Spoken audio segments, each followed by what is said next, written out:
Example 2, find the antiderivative. So we've got this integral, the integral of 3x dx. And we want to find the antiderivative. So we're going to use this rule here, integration power rule.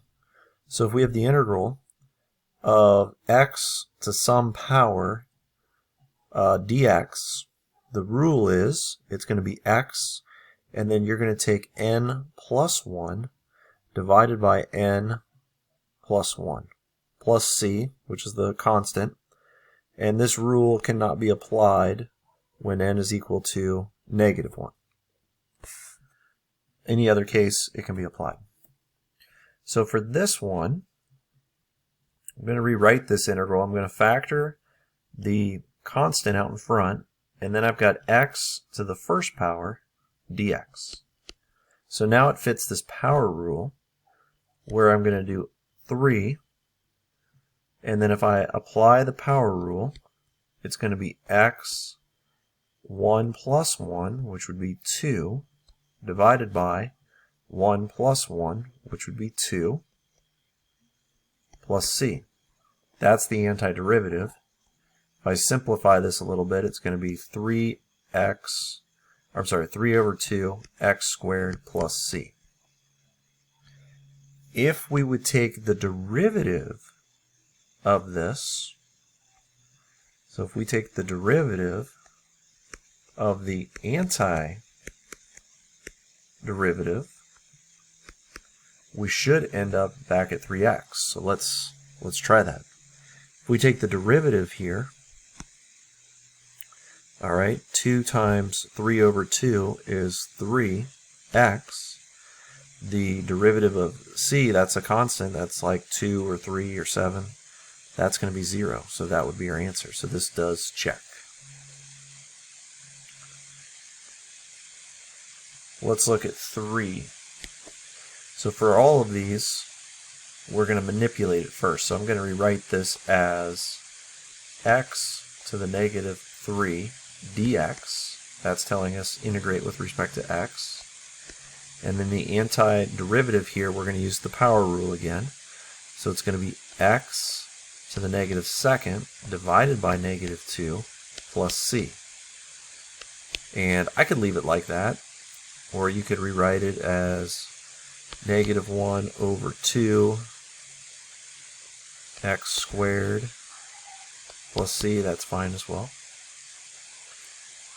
Looking at b, the integral of the square root of x dx. So again, I'm going to rewrite this as the integral of x to the 1/2 dx. Now I can use the power rule. So it's going to be x, and then it's going to be 1/2 plus 1 all over 1/2 plus 1 plus c. Well, 1/2 plus 1, that's going to be 3/2, and 1/2 plus 1, that's going to be 3/2. If I simplify this, this is going to be 2 over 3 x to the 3/2 plus c. Part C. Think about this first of all. Part C, we'll do this up here. We know that the derivative of sine of x is cosine of x. We also know, make some room here. We also know that the derivative of cosine of x would be negative sine of x. Going back this way would be the antiderivative.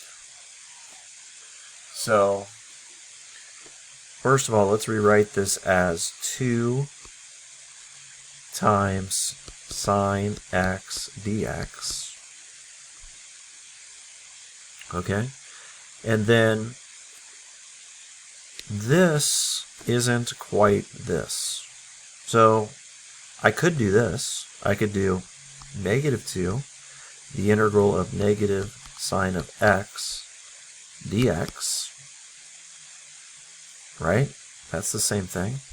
And then the antiderivative of negative sine of x would be cosine of x. And then I still have negative 2 out in front plus c. Okay? Let's look at d. For d, I've got the integral of 3x to the negative first dx. So here we can't use the power rule because n is equal to negative 1. So this is going to be another integration rule that's going to be in that chart up here, which would be the integral of 1 over x, or the integral of x to the negative first dx. That's going to be equal to the natural log of the absolute value of x plus c. That's the rule that we're going to use down here. We're going to use the integral of 1 over x dx, which is the same thing as the integral of 1 over,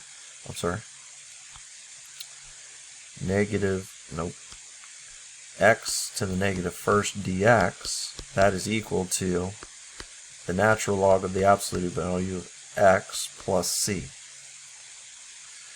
So let's look at this. I can rewrite this as 3 times the integral of x to the negative first dx. Now I'm going to be able to use this rule here. So this is going to be equal to 3 times the natural log of the absolute value of x plus c. Let's look at example 4, find the antiderivative. If you look at this integral, I can think of this as being 1x to the 0 power dx, or the integral of x to the 0 power dx. Here you can use the power rule. Remember, the power rule states this. It's going to be x to the n plus 1 all over n plus 1 plus c, where n cannot be equal to negative 1. So all of these rules, you need to memorize these.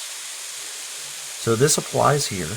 This is going to be x to the first power all over 1 plus c, which equals x plus c. Take a look at b. I would rewrite b as the integral of x dx plus the integral of 2 dx, and then I would rewrite this as the integral of x dx plus 2 times the integral x to the 0 power dx, and now I would find the antiderivative. So this would be x to the second over 2 plus 2. This would be x to the first over 1 plus c. And then this would end up being x squared plus, or divided by 2, plus 2x plus c. Again, we can check all of these by taking the derivative of the antiderivative, and then we should end up back at this or back at that.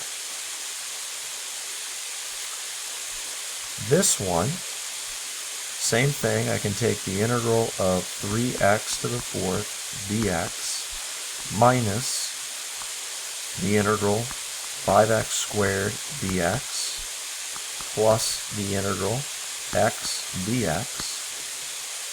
And then I could think of this as being 3 times the integral x to the 4th dx minus 5 times the integral x squared dx plus the integral x dx. Now I can take the antiderivative of each of these. So this would be 3 times x to the 5th over 5 minus 5 times x to the 3rd over 3 plus x squared over 2 plus c. And then this would be 3/5 x to the 5th minus 5/3 x cubed plus x squared over 2 plus c. Let's try one more of these and then we'll stop this video. So for this one, the first thing I'm going to do, I'm going to simplify this. So think of this as being the integral of x plus 1 all over x to the 1/2 power dx. And then if I simplify here, when you divide like bases, you subtract the exponent. So this would be x to the negative 1/2 power plus x, this would be x to the positive 1/2 power, and this would be x to the negative 1/2 power dx. Then this would just be the power rule again. So it's going to be x to the 1/2 plus 1 all over 1/2 plus 1 plus x to the negative 1/2 plus 1 all over negative 1/2 plus 1 plus c. And then this would become x to the 3/2 power all over 3/2 plus x to the 1/2 power all over x to the 1/2 power plus c. And then this would become 2/3 x to the 3/2 plus 1/2 x to the 1/2 plus c. I think that's good for this video.